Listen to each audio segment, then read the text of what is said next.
The music swelled, glasses clinked, and laughter filled the air. It was supposed to be the happiest day of my life. My bride, Sarah, looked radiant, and for a moment, I thought I had it all. Little did I know, this fairy tale was about to turn into an absolute nightmare, all thanks to one cruel, thoughtless comment from my new Betrayal. The wedding ceremony itself had been perfect. We exchanged vows under a beautiful floral arch, the sun shining down on us. My mom, a single mother who had sacrificed everything for me, was beaming with pride, her eyes sparkling with happy tears. Sarah's parents, on the other hand, had always been a bit aloof. They were wealthy, accustomed to a certain lifestyle, and they never let me forget that I came from a much humbler background. But Sarah had always assured me their approval didn't matter, that our love was what counted.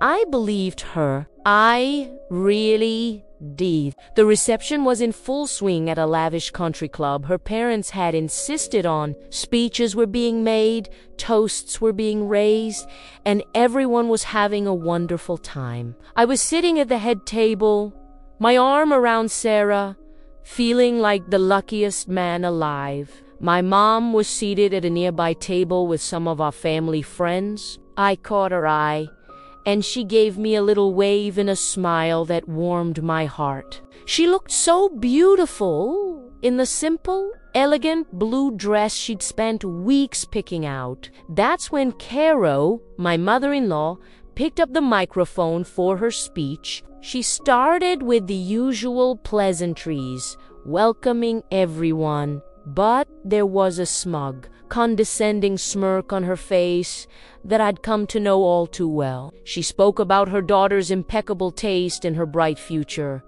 Then her eyes swept across the room and landed directly on my mother. "Of course," Carol said, her voice dripping with venomous sweetness. "We're so happy to welcome new family today, even when some additions don't quite fit the picture."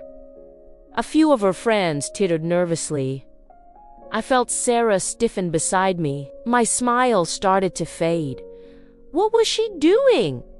Carol wasn't finished. She gestured vaguely towards my mom's table. "You know, when you plan an event this meticulously, you expect a certain level of elegance. You try to curate the perfect atmosphere." She paused for dramatic effect, letting the silence hang heavy in the air. "But sometimes you still end up with a mistake in a dress." The words hit me like a physical blow. A mistake in a dress. She was talking about my mother, the woman who worked 2 jobs to put me through college, the woman who never missed a single one of my baseball games, the woman whose only crime was not being born into the same privileged world as Carol.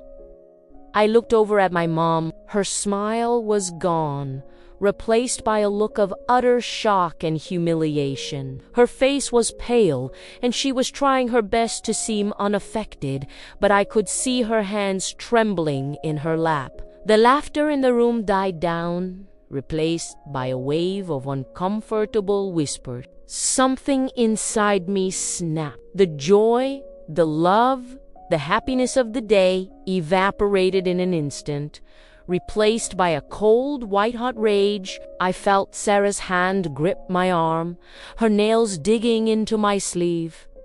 "Alex, don't," she whispered urgently. She's had too much to drink. Let it go.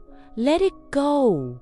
How could I let it go? I looked from Sarah's pleading face to her mother's triumphant smirk, and then back to my own mother's crushed expression. In that moment, everything became crystal clear. This wasn't just about a drunken, stupid comment. This was about respect.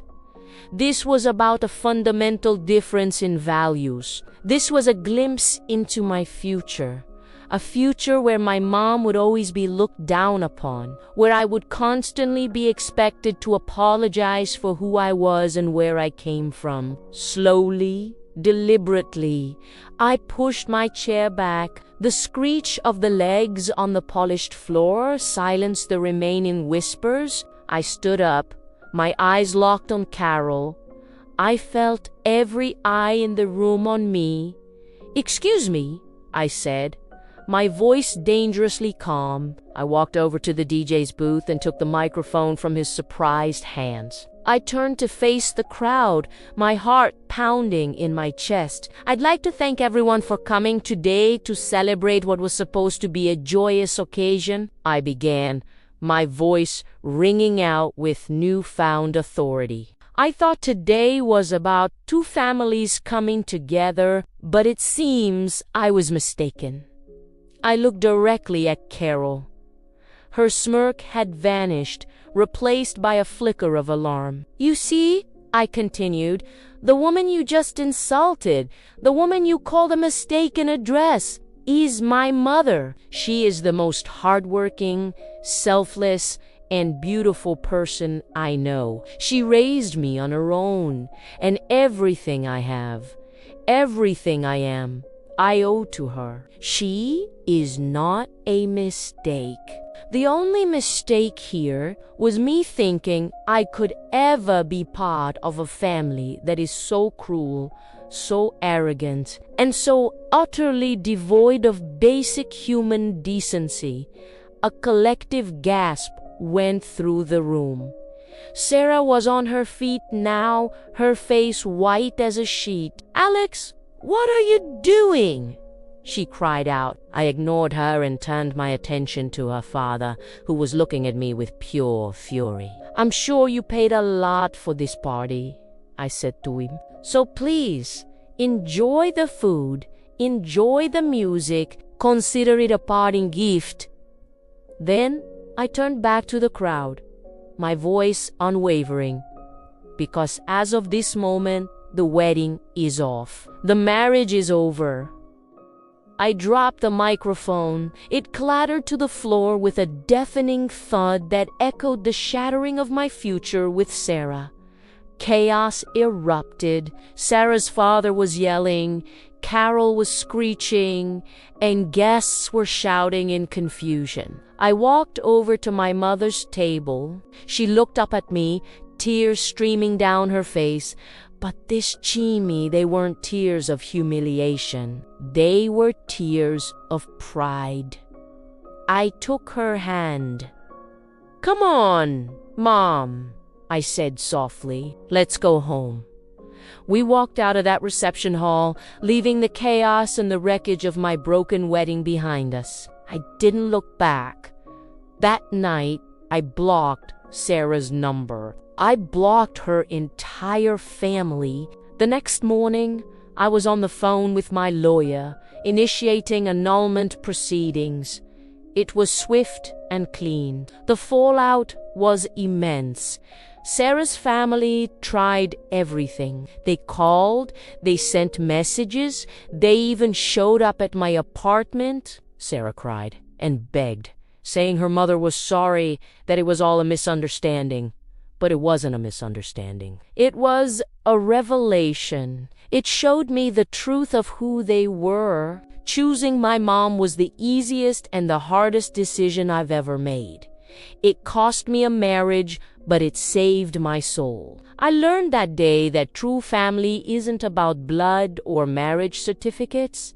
It's about love, loyalty, and unwavering respect. And I would never, ever compromise on that again. My mother is my queen, and I will always be her knight. Some people might call it a drastic reaction, but for me, it was the only reaction. You don't get to disrespect my family and expect me to stick around for the cake. Thanks for listening to my story. If you've ever had to stand up for someone you love, let me know in the comments. And don't forget to like and subscribe for more real-life stories. See you next time.